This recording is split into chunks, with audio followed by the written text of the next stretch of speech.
Feliz sábado. Bueno, qué alegría estar acá en la iglesia de Buque, primera vez que estoy viniendo. Para los que no me conocen, como me presentó David, mi nombre es José, soy miembro de la iglesia de La Madrid, ahí estoy trabajando como anciano. Así que, bueno, es un gusto venir acá a compartir la palabra del Señor. La verdad, doy gracias a Dios porque permite que nosotros podamos compartir la palabra de Dios. Saben que esa es nuestra tarea de nosotros, llevar el mensaje de Dios. No solo llevar a las personas que no conocen, sino entre nosotros, compartir la palabra, meditar en la palabra, poder escudriñarla. Y saben que cada vez que nosotros abrimos la Biblia encontramos cosas nuevas que cuando leemos un capítulo podemos leerlo y tal vez en ese momento entendemos algo. Pero cuando lo volvemos a leer otro día nos damos cuenta de que hay algo que no entendimos en ese momento. Y qué importante es que nosotros podamos estudiar, aunque siempre digamos, pero estudiamos lo mismo, que estudiamos el sábado, que el santuario, que el juicio, que Apocalipsis, siempre podemos pensar que estamos repitiendo lo mismo, pero saben, hermanos, que es muy importante que volvamos a repetir y estudiar constantemente. Bueno, el tema de hoy tiene como título el juicio, ¿sí? El juicio. ¿Sabemos, hermano, lo que es el juicio? ¿Alguna vez alguien fue a un juicio? ¿O alguna vez alguien recibió una demanda o hizo una demanda contra alguien? ¿Nunca nos vimos involucrados en algún juicio? Bueno, ¿qué es el juicio, hermano? El juicio es un proceso legal en el cual existen varias personas que están involucradas en el juicio. Están las partes, hay un juez, está el tribunal que está sentado acá enfrente, está el juez, las partes, el que demanda y el demandado, ¿no? En este caso hay un acusador y que acusa a alguien. ¿A quién acusa? A nosotros. Nosotros somos los que formamos parte de esa acusación en este juicio. Y en un juicio también hay abogado. Cada parte tiene su abogado, ¿no? Bueno, ¿y quién es el juez en un juicio? ¿Qué les parece si abrimos la Biblia para que podamos nosotros poder mirarlo con nuestros propios ojos? Tienen todas sus Biblias, ¿no? A mano. Si alguien no tiene, puede buscar una, así todos podemos leer la palabra de Dios. Y vamos a abrir en el libro de Juan, capítulo 5, versículo 22. Juan 5, 22.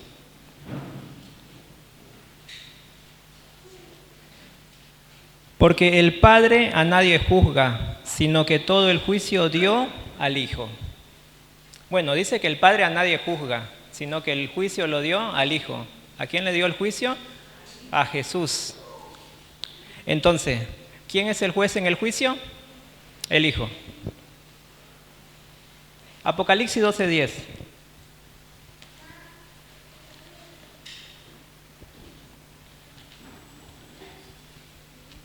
Apocalipsis 12:10. Si alguien quiere leer, puede levantar la mano y puede leer. Apocalipsis 12:10. Sí. Dice, entonces oí una gran voz en el cielo que decía, ahora ha venido la salvación, el poder y el reino de nuestro Dios y la autoridad de Jesucristo, porque ha sido expulsado el acusador de nuestros hermanos, el que los acusaba. Bueno, acá podemos ver, dice que ha sido expulsado el acusador de nuestros hermanos. Dice, ¿quién es ese acusador? El que nos acusa. Día y noche, dice al final del versículo. Día y noche dice que nos acusa, ¿no? ¿Quién es el acusador? Satanás, el diablo. Ese es el acusador. Bueno, entonces tenemos al juez, tenemos al acusador, y a quien acusa es a nosotros, ¿no? Y a nuestros hermanos. Primera de Juan 2:1. Primera de Juan, capítulo 2, versículo 1.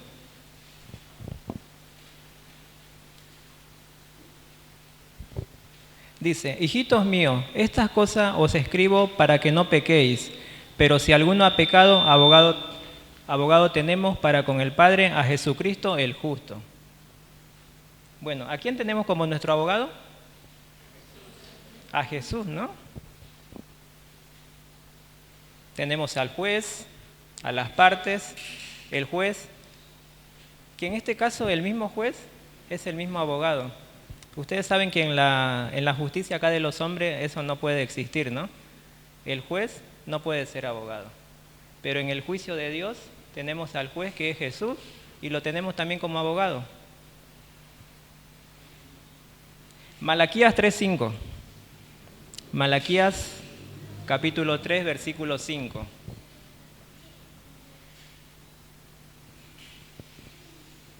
Vendré a ustedes para juicio y testificaré sin vacilar contra los hechiceros y adúlteros, contra los que juran falsamente, contra los que defraudan en su salario al jornalero, a la viuda y al huérfano, contra los que hacen injusticia al extranjero, sin tener temor de mí, dice Jehová de los ejércitos.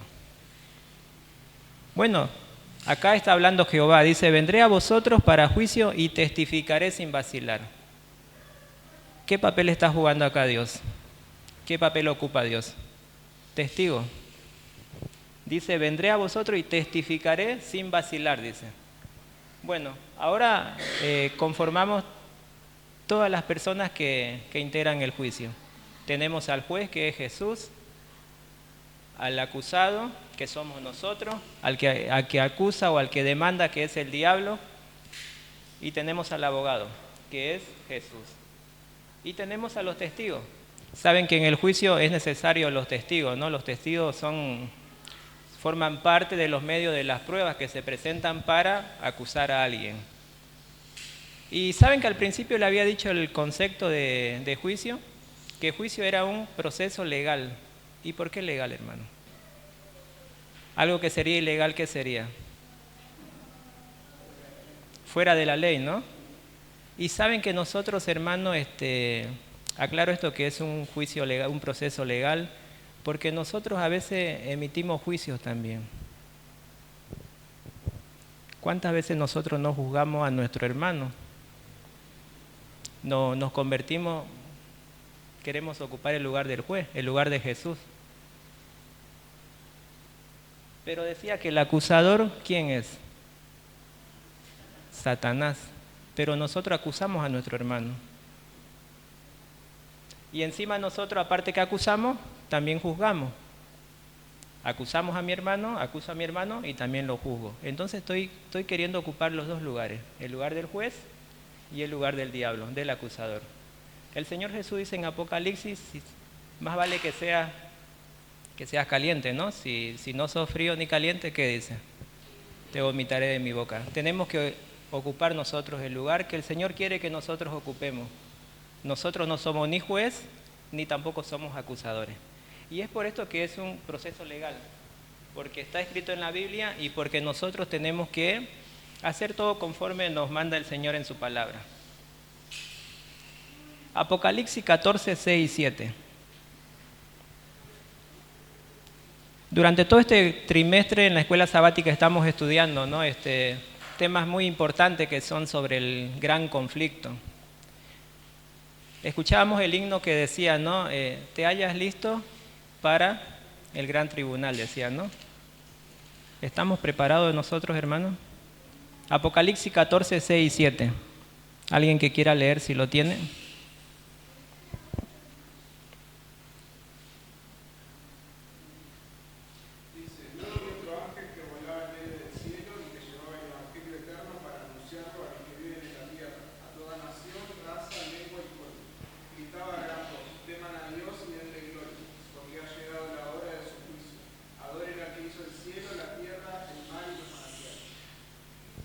Amén. Dice que la hora del juicio llegó, ¿no? La hora del juicio no está por venir. Estamos en estos momentos en la hora del juicio. Y si estamos en la hora del juicio, ¿qué tenemos que hacer nosotros? ¿Y cuándo inició la hora del juicio? ¿Desde qué momento inició este juicio? ¿Y hasta cuándo se va a extender este juicio? ¿Estamos a tiempo nosotros ¿O estamos pasados de tiempo? ¿Cómo sabemos que el juicio inició el año 1844? ¿Quieren que lo busquemos en la Biblia? En Daniel capítulo 8, 13 y 14. Daniel 8, 13 y 14. Y dice el versículo 13: entonces oí a un santo que hablaba, y otro de los santos preguntó a aquel que hablaba: ¿hasta cuánto durará la visión del continuo sacrificio y la prevaricación asoladora, entregando el santuario y el ejército para ser pisoteados?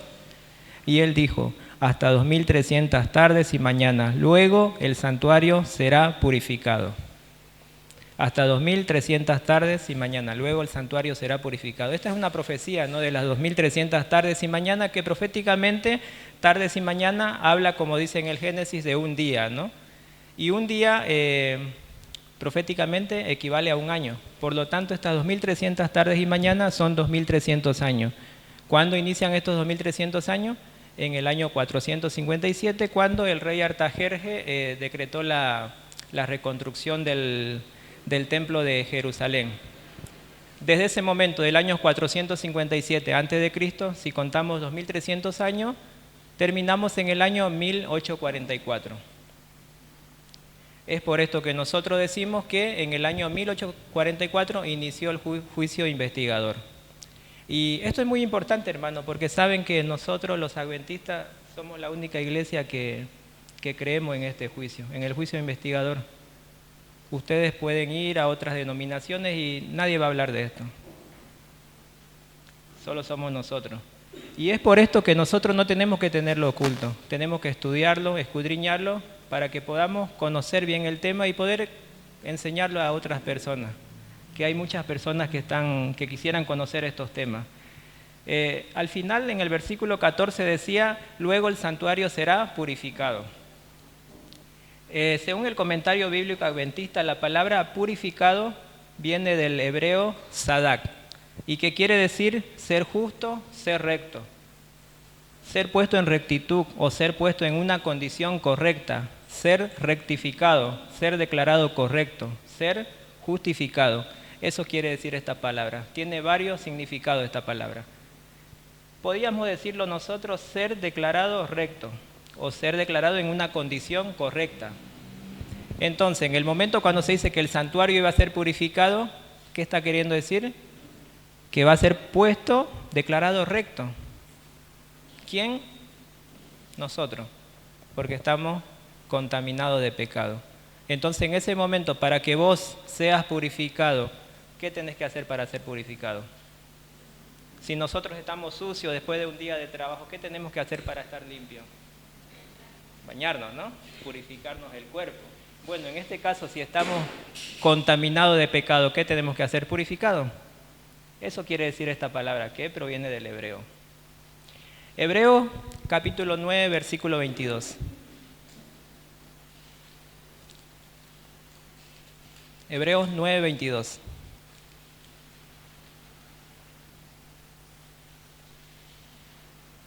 Y casi todo es purificado, según la ley, con sangre, y sin derramamiento de sangre no se hace remisión de pecado. Como dice que sin derramamiento de sangre no hay remisión de pecado, o sea, no hay perdón de pecado. Si no se derrama sangre, no hay perdón de pecado. Y por lo tanto es necesario que sea derramada sangre, y no cualquier sangre. Éxodo 25, 8. Éxodo 25, 8.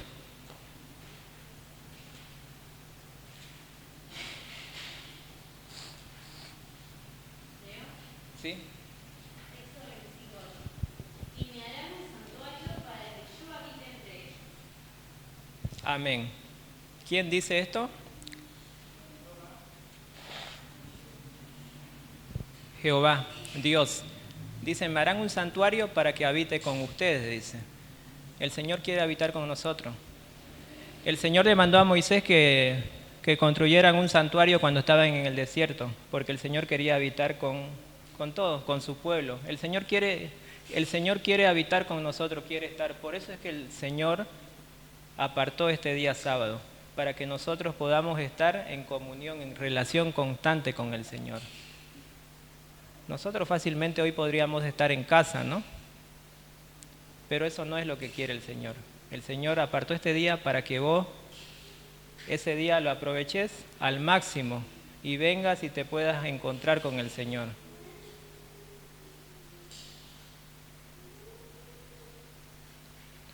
Hebreos 10:4. Hebreos 10:4.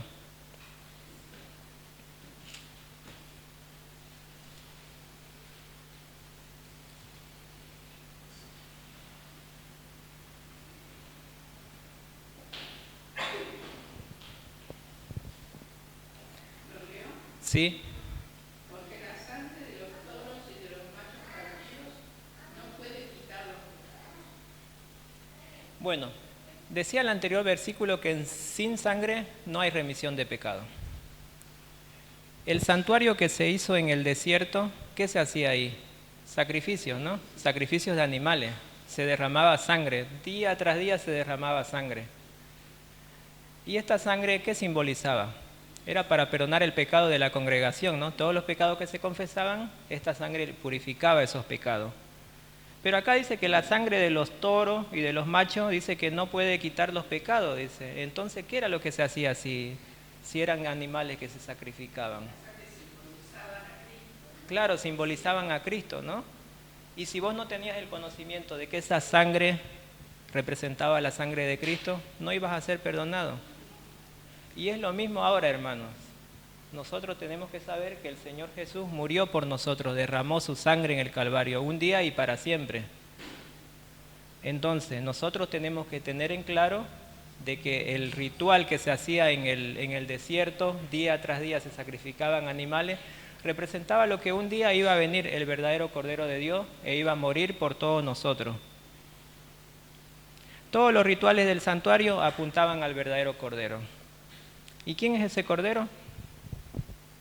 Juan 1:29.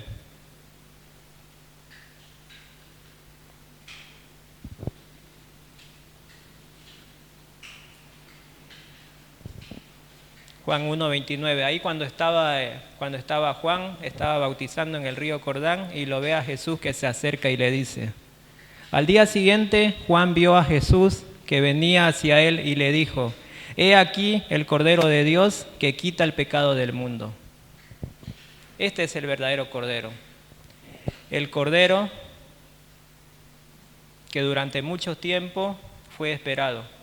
Esos animales que fueron sacrificados, miles, cantidad de animal que fue sacrificado por mucho tiempo, representaban simbólicamente a este Cordero que una vez iba a venir a morir por nosotros.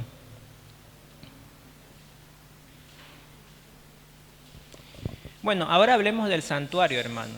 El santuario. Este santuario que hizo Moisés, que era copia del original, que el original está en el cielo, ¿no? Sabemos de que habían dos santuarios. El santuario original que estaba en el cielo y el santuario que era la copia que había hecho Moisés en el desierto. ¿Y qué había dentro del santuario? Habían dos compartimientos en el santuario, ¿no?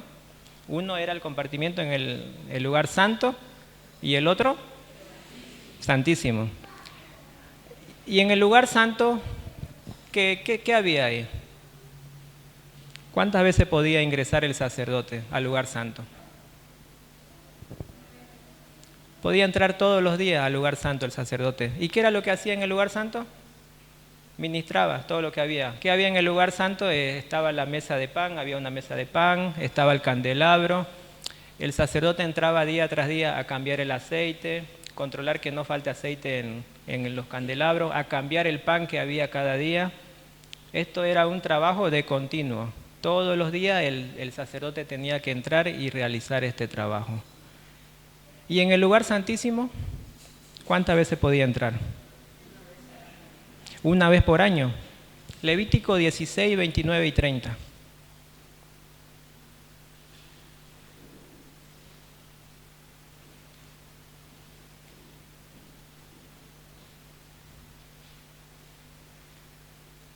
Levítico 16, 29, 30.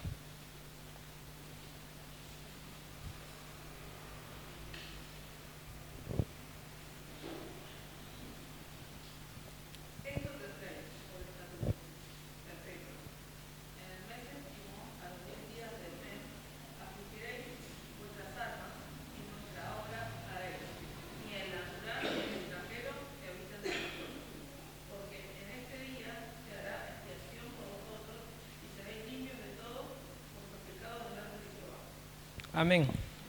Dice, en el séptimo mes, a los 10 días del mes. O sea, una vez por año. En el séptimo mes, al 10º día. Afligiréis vuestras almas y ni una obra haréis. Este era el conocido día de la expiación, el día del perdón. ¿Qué tenían que hacer durante estos 10 días el pueblo? Entregarse a Dios, purificarse, confesar todos sus pecados. Si estoy enojado con mi hermano, pedirle perdón. Si ofendí a alguien, pedir perdón. El Señor dice, prefiero que vengan con las manos vacías y no que traigan sus ofrendas contaminadas. Nuestras manos están contaminadas de pecado. Si vos venís a la iglesia, pero tu corazón está enojado con tu vecino, con tu amigo, mejor andá, reconciliate y después vení y presentá tus ofrendas al Señor. Porque el Señor, antes que las ofrendas, antes de que vos le traigas dinero al Señor, Él prefiere que traigas el corazón limpio.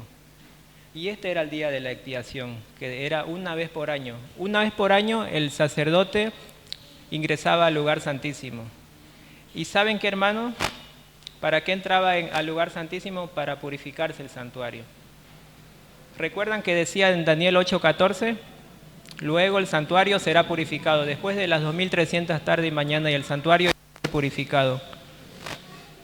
Las 2300 tarde y mañana pasaron, terminaron en el año 1844 y entonces empezó el día de la expiación. Nosotros hoy en día estamos en el día de la expiación, estamos en el día en que se tiene que purificar el santuario, estamos en el día del juicio.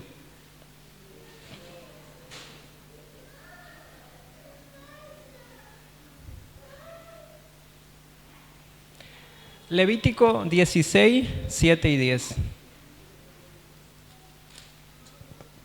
Levíticos 16, versículos 7 y 10 al 10.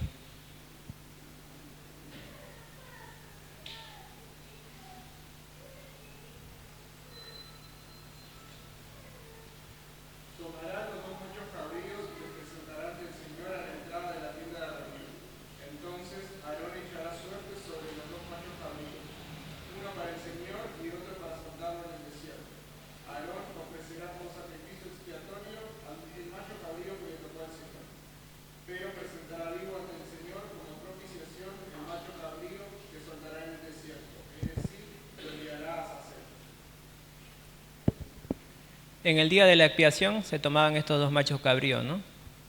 Uno representaba a Satanás y otro representaba a Dios, a Jesús. Todos los pecados de ese año, todos los pecados que eran perdonados ese año, recaían sobre el macho cabrío que representaba al diablo y era expulsado al desierto. ¿Para qué? Para que muera. Y el otro representaba a Jesús. Bueno, más o menos pudimos comprender lo que se realizaba en el santuario, ¿no? En el santuario, día tras día el sacerdote entraba, ministraba al santuario y una vez por año ingresaba al lugar santísimo. Fue lo que pasó en el año 1844. Jesús ingresó al lugar santísimo. Y hoy en día, ¿qué es lo que está haciendo en el lugar santísimo? Está intercediendo por nosotros. ¿Y hasta cuándo va a interceder?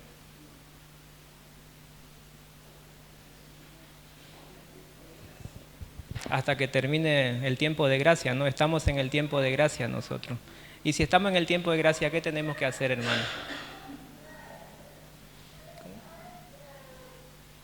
Si estamos en el tiempo de gracia, estamos en el tiempo donde nosotros podemos buscar al Señor, podemos pedir perdón por nuestros pecados, porque cuando se cierre ese tiempo, no podemos hacer nada. Daniel capítulo 7, 9 y 10.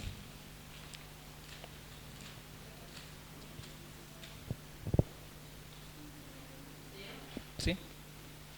Así el rey Darío firmó el decreto escrito. Cuando Daniel supo que el edicto había sido firmado, entró en su casa donde tenía las ventanas de su cámara alta abierta hacia Jerusalén. Y como solía hacerlo antes, 3 veces al día se arrodillaba y oraba y daba gracias a Dios. Perdón, era Daniel 7, 9 y 10. Sí. Sí, el 7.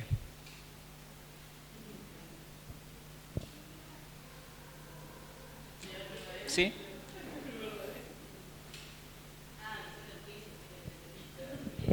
Mientras yo miraba, fueron puestos tronos y un anciano de muchos días se sentó. Su vestido era blanco como la nieve y el cabello de su cabeza como lana limpia. Su trono llama de fuego y sus ruedas fuego ardiente. Un río de fuego salía delante de él. Miles de millares le servían y millones de millones asistían ante él. El tribunal se sentó en juicio y los libros fueron abiertos. Amén. El tribunal se sentó y los libros fueron abiertos. ¿Y para qué se abrieron los libros? ¿De qué libro está hablando? Los libros que están en el cielo, ¿no? Donde está el nombre, está el libro de la vida, el libro de los actos, y el tercer libro, hay un libro, el libro de la vida, donde está escrito el nombre de todos nosotros, ¿no? ¿Todos queremos que esté nuestro nombre ahí? Amén.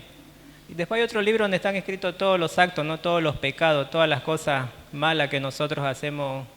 ¿Quién no hace cosas malas, no? Entonces, todos tenemos algo ahí escrito. Y está el libro donde están anotadas las cosas, los buenos y los malos que están. Bueno, hay 3 libros y estos libros van a ser abiertos. Entonces el juicio empieza. ¿Cuándo empezó? Lo volvemos a repetir, en 1844. Versículo 25.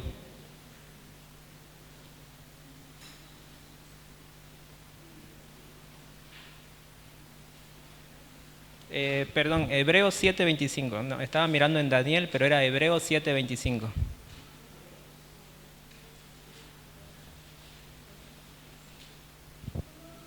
Hebreos 7:25.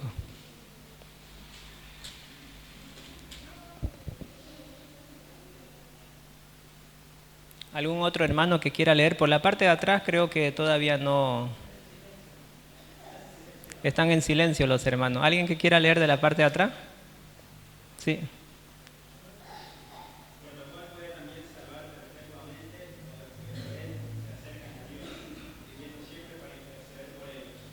Amén. Dice que puede salvar a los que se acercan a Dios, dice. Entonces, si vos te acercás a Dios, Él te va a salvar. ¿Queremos que se salve toda nuestra familia? Entonces, mostrémosle el amor de Dios. Mostrarle el amor de Dios y nuestra familia se va a acercar. Eso es lo que nosotros tenemos que hacer todos. Porque todos nosotros queremos acercarnos a Dios y que Él interceda por nosotros y que Él perdone nuestros pecados. Porque nosotros solo no podemos hacer nada. Apocalipsis 11:18. Apocalipsis 11:18.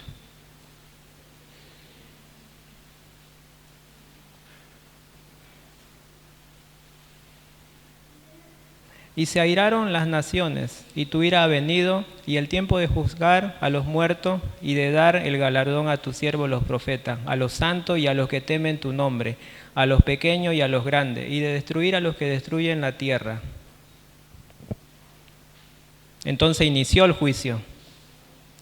Y es tiempo de juzgar, dice. ¿Y primero por quién va a empezar el juicio? ¿Por quién decía? Por los muertos. ¿Y será que por todos los muertos? Por todos los muertos justos, los que durmieron esperando la salvación de Dios, los que durmieron esperando la venida de Cristo. En 2 Timoteo 4:18 decía, ¿no? Y todos los que estemos vivos seremos arrebatados, dice, ¿no? Para esperar en las nubes al Señor. Y los muertos en Cristo resucitarán primero. Bueno, el juicio inicia por los muertos, por los justos. ¿Quién fue el primer muerto justo? El primer muerto de la historia de la humanidad. ¿Quién fue? No, de las personas, de nosotros. El primero que murió. ¿Alguien recuerda qué pasó en el jardín del Edén? Abel. Caín mató a Abel, ¿no? Entonces el juicio empezó por Abel. Y una vez que termine el juicio de los muertos, ¿por quién va a continuar? Por los vivos, por nosotros, ¿no?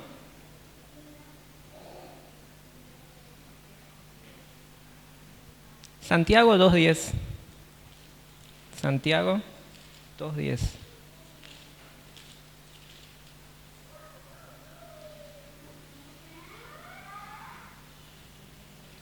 ¿Saben, hermanos, que para que se haga un juicio, ¿por qué primeramente hay un juicio? ¿Por qué alguien es demandado por algo? ¿Por qué alguien te acusa?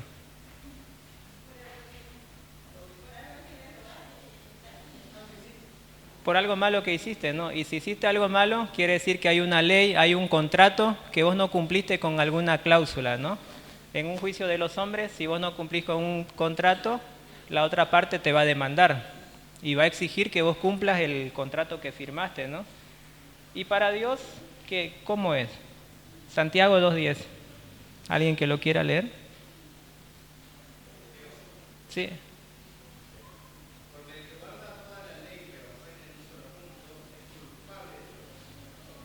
Amén.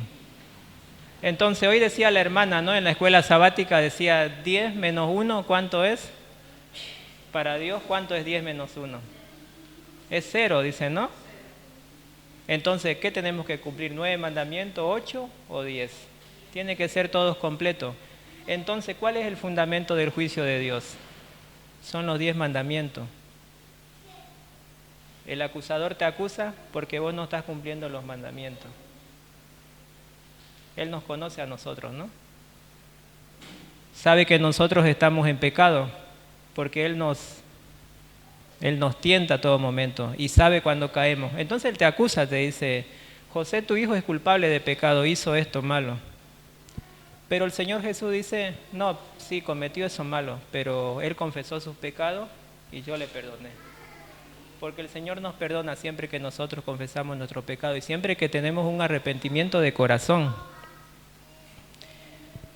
¿Cuál será nuestra condición ahora, hermano? Si nuestro nombre tiene que pasar ahora por el juicio, ¿cuál será tu condición? ¿Será que estás listo, como decía el himno? ¿Será que estás listo para que el juez diga, Noé,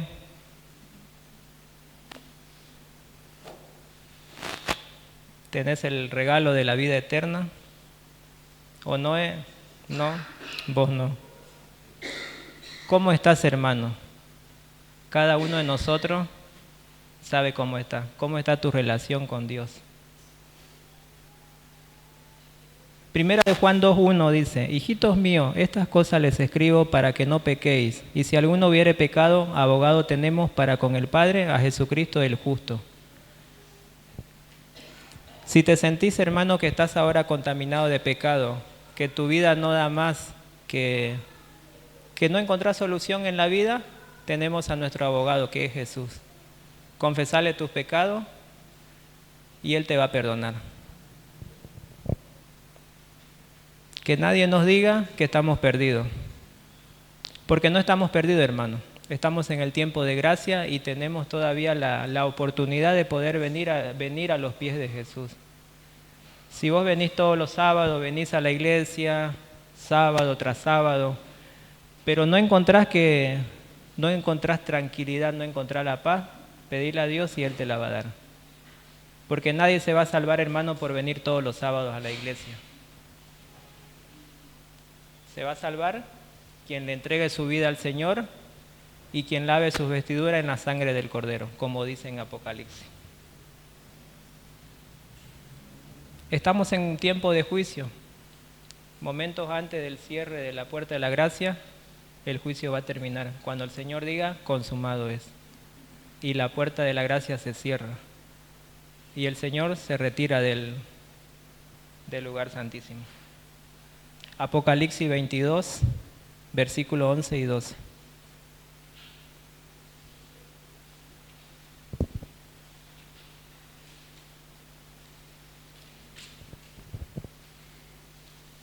El que es injusto, sea injusto todavía, y el que es inmundo, sea inmundo todavía, y el que es justo, practique la justicia todavía. y el que es santo, santifíquese todavía. He aquí vengo pronto, y mi galardón conmigo, para recompensar a cada uno según sea tu obra, según sea su obra. El Señor viene pronto, hermanos. Es importante que nosotros podamos estudiar constantemente su palabra y no ser engañados en los últimos tiempos. Y que hagamos conocer a la gente, ese es el mensaje adventista que tenemos nosotros, de enseñarle a la gente, mostrarle de que estamos en un juicio y que nuestro nombre en cualquier momento puede pasar y que estamos a tiempo, hermano, a tiempo. Yo, vos, todos estamos a tiempo, hermano, de poder cambiar nuestra vida, de que el Señor cambie nuestra vida.